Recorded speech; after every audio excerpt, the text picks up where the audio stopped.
So this evening, I am going to be joined by Mr. Timmy Gatling, who was the founding member of the R&B group Guy.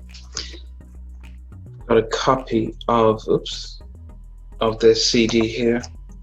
They came out with the Smash It Groove Me, which changed the music game. And but just before the record really came out and blew up, he departed the group, and most of us didn't understand why. And he has gone on to be a successful recording artist and a producer. So we're going to find out, hear his story, and bring him in right now. Casino. Okay. Well, good evening. It's really great. It's a privilege and an honor to finally get to speak to you and have you on our show. Hey, how you doing, buddy? I'm doing very good, thank you. I'm doing very good. You know, it's one of those mysteries, like, you know, the Bermuda Triangle, Area 51, for the New Jack Swing fans, and it's one of the things that you guys, your album did, was create a genre of fans. So you've got Elvis fans, you've got Michael fans, you've got New Jack Swing fans, and very loyal fans. You know, they just stick to the genre of the music. We stick to, we know all the writers and producers and everything. But you know, it was, you know, I can remember getting my album and seeing the three of you here. But when the video came out, I was like, okay. And I was living in the UK at the time. We had Black Beat to write on, but we didn't get all the gist. So, and you've been quiet for a long time, so most of us didn't get to hear your story. So it's almost a privilege for us to be able to. Now, where are you calling from? Overseas, I'm in England. Oh, you in England? Yeah, okay. I'm in England. Oh, yeah. Beautiful, beautiful. Yeah, I'm in England. So, but even across from England, I went to college in the US.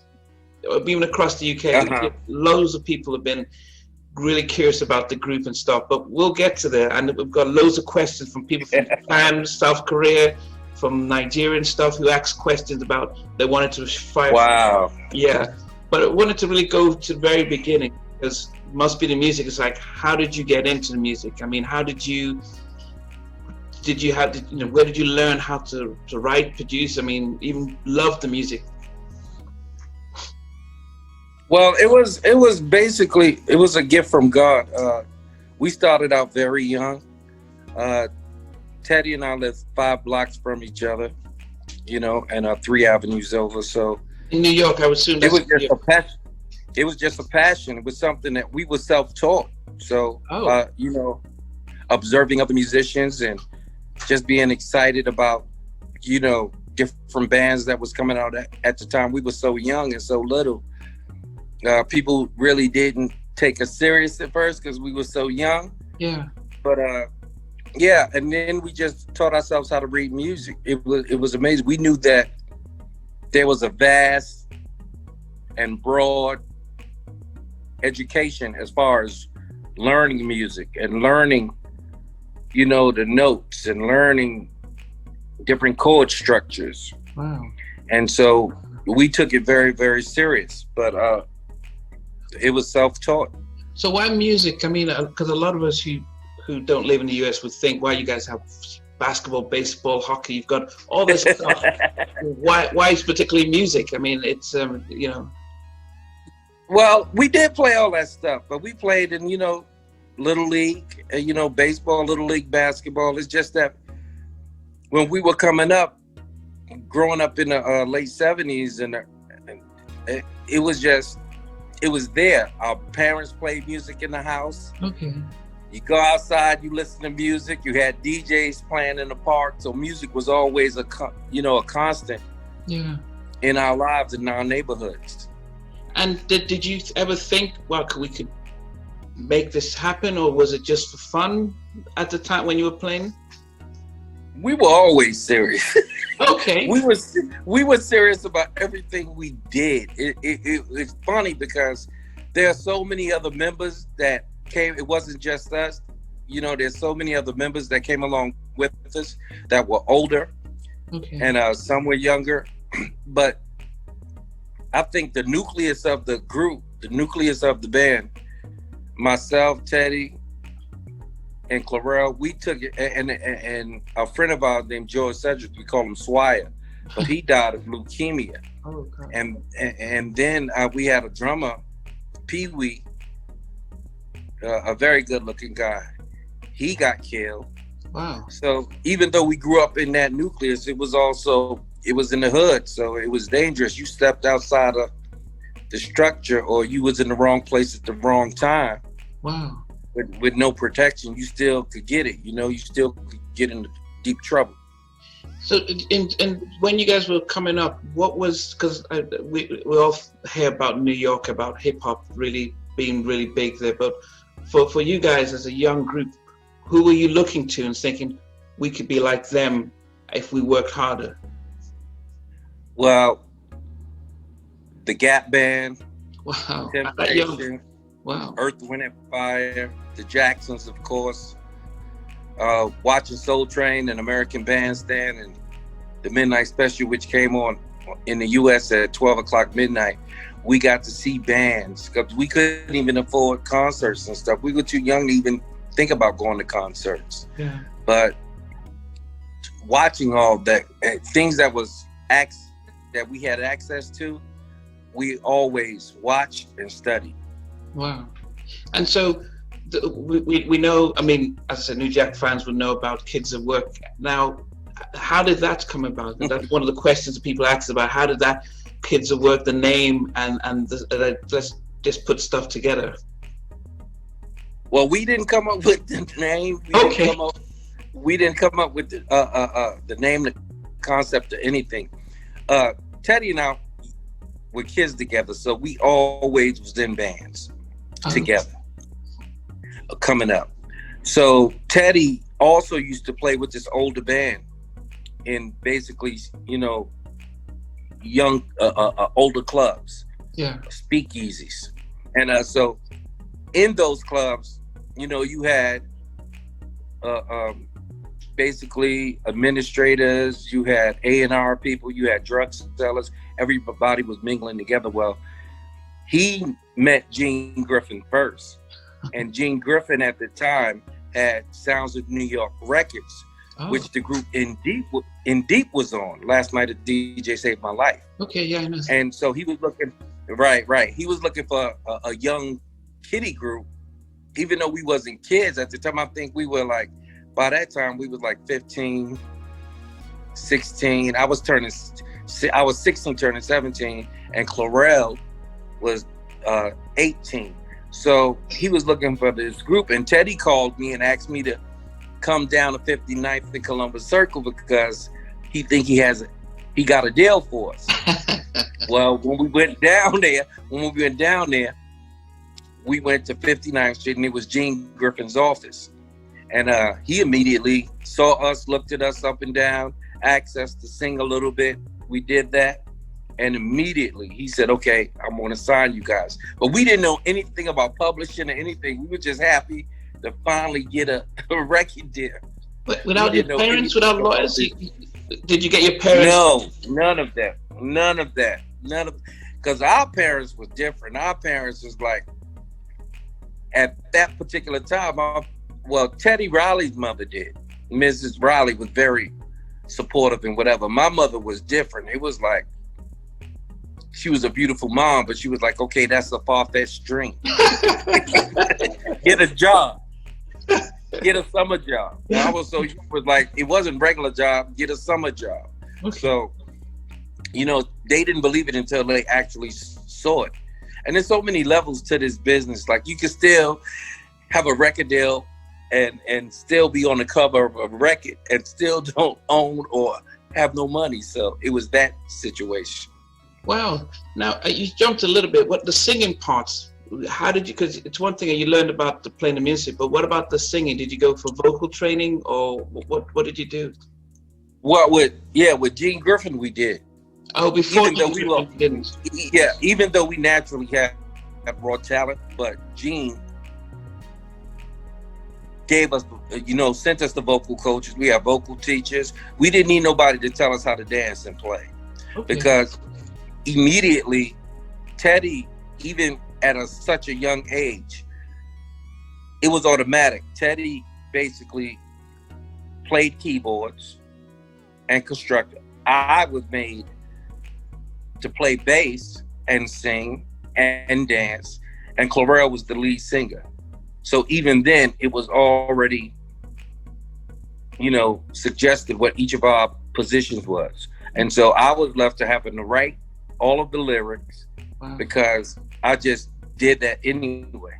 And Teddy was arranger, keyboard player, co-producer, and Clarell was co-producer and singer, lead singer. Okay, so you've just pretty much said you were writing lyrics. Now, how does that come about? Did you go to school for that? Because we can't all write songs. How did you learn that? By just loving, even though I came from the rough area, when I would have alone time, I would read books like Edgar Allan Poe. I would read books like the Lansbury. I would read books like, I love poetry. I love words that can play off each other. I've always done that. So it came real easy to me to write. It's a gift. It just was easy for me to just write real quick and from my heart. I just, connected to, okay, if I feel this way, whatever I'm feeling, I was able to relate it on paper. So, I guess that complements, because you talk about Teddy being really gifted with the keyboards and arrangements. Did the songs, the lyrics come first, or how did you guys collaborate when you were doing the Kids at Work album? Well, Kids at Work, lyrics came first. Okay. Because I literally had 3 to 4 weeks to write it. An album. Yeah, it was crazy. It was like young kids, but the pressure was put on us immediately.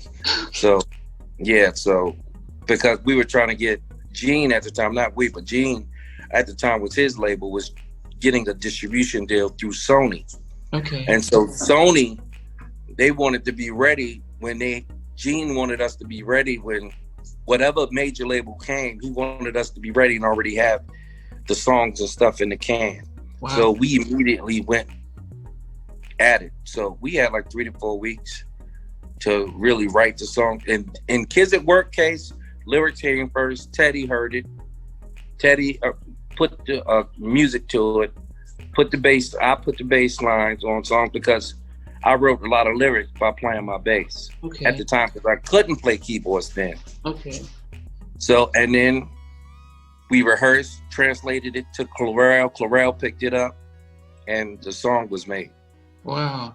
And so you guys, the studio, what about the studio? As young kids, had you been in studios? Did you know how to do the recording, that whole process?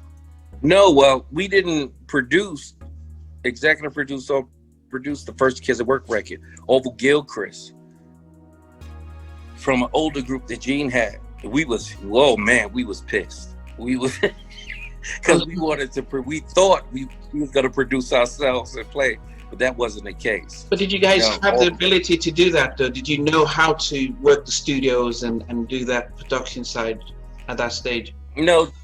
Teddy had a little bit of that because we was going in the new phase then. We was going in a new era then, but we collectively really didn't know. We were young. We really didn't know. We thought we did, but we learned a lot from Orville Gilchrist, even though we were upset that we didn't have a bigger part in the producing. Yeah. We learned a lot from how, the 24 track, the 48 track board, how to, the knobs, the EQ, all of that work. So, and that laid the foundation. That experience, I know that the album didn't do as well as you expected and stuff. What was the... It didn't do well at all. Well, New Edition after that time. Yeah, well, New Edition, matter of fact, locally we were popular. Because we performed in Roxbury, Boston. Wow. And Bobby Brown and Mike, they came backstage. Oh, you must. You were that young. Wow. Yeah. And we headlined. We sold it out. And wow. And that was the experience we had because we had girls. We couldn't even get in. We was in a limousine. We couldn't even get into the place because they was rocking the car. They wouldn't let us out the car. They was screaming. Because locally, on the East Coast, we were very popular, even though we had a half of a hit, which was singing Hey Yeah. But these kids knew all of the songs. I guess because they were so used to New Edition, they were waiting for something else, for someone to have competition. Yeah. And matter of fact, Bobby and Mike came backstage and said, wow, because they never seen, they thought they had it locked down, but we played live. Wow. So we played instruments and dancing and singing legitimately. Wow. Even though we didn't hit, we had that on lock. What do you think, looking back, and especially now with your career, what do you think what was wrong with why you didn't emulate the success of New Edition at that stage when you had all the talent? Well, first of all, Gene Griffin became incarcerated. So he went away. Okay. So right at the third single, because Sony really believed in us. Wow. And they wanted to put the record out, but it was almost like a high profile production deal. Everything was through Sounds of New York Records. So once that didn't happen, it was like we was left in limbo. We didn't know what to do. And the record company wasn't talking to little kids or young teenagers. That wasn't happening. So it was a wrap. You know, we still did tried to do a couple of shows on our own and stuff, but we didn't have the experience as a manager and stuff back then at all. We didn't know the business. I've heard Teddy say that experience, that's it. R&B doesn't work for me. I'm going to hip hop. What was it for you like when all that ended? How did you take it? I took it as I didn't know how to take it at first because we were so young, and you get over the notion of being angry and upset and all these emotions. But then I got serious. I stuck to R&B. It's like that's all I knew as far as lyrics. You know, Teddy still did R&B, but he went over to really doing just the music and the beat. And so we grew in that way, separately and together, because even after Kids at Work, Teddy and I still formed a new group, New Ideas, and after that came God, you know, so. Okay, so with New Ideas, was it just the two of you? Or? Yeah. Okay. Yes, we just brothers. Yeah. And so when you guys formed that, were you still performing, or was it just like, let's just get records together, let's just and wait for another deal? No, both. I mean, we were so used to we came from like an 8, 9, 12 group band. Okay. We went from that to not because we wanted to, it's because we had to, because the older guys would start to go off and indulge in other things, in other endeavors. So we were left to say, okay, we're serious about this. What we gonna do? So I met Clarell, so we formed that group, which was given the name Kids at Work. Yeah. After that, when Clarell decided, okay, I'm not gonna cut my hair, I'm gonna do this and whatever, and went against what we wanted to do as a group, then Teddy and I just said, okay, listen, no more members, just let's focus on you and me. So we still traveled, we still went to Chicago, we recorded. Wow. We still came back and did shows like at the Red Parrot and the Copacabana. So we still was basically trying to do something, even though it didn't grow into anything. Yeah. We still tried to do something. And you were the lead singer at that point then? And New Idea, it was a short-lived thing, but yeah, New Idea. Yeah. Yeah, because Teddy wasn't a singer, so it was left up to me to, you know, write and sing. Yeah. Thanks for watching. Please remember to subscribe to the channel, but most importantly to press the notification bell so that you can be notified when we do have a new interview. Loads to come, but thanks a lot for watching.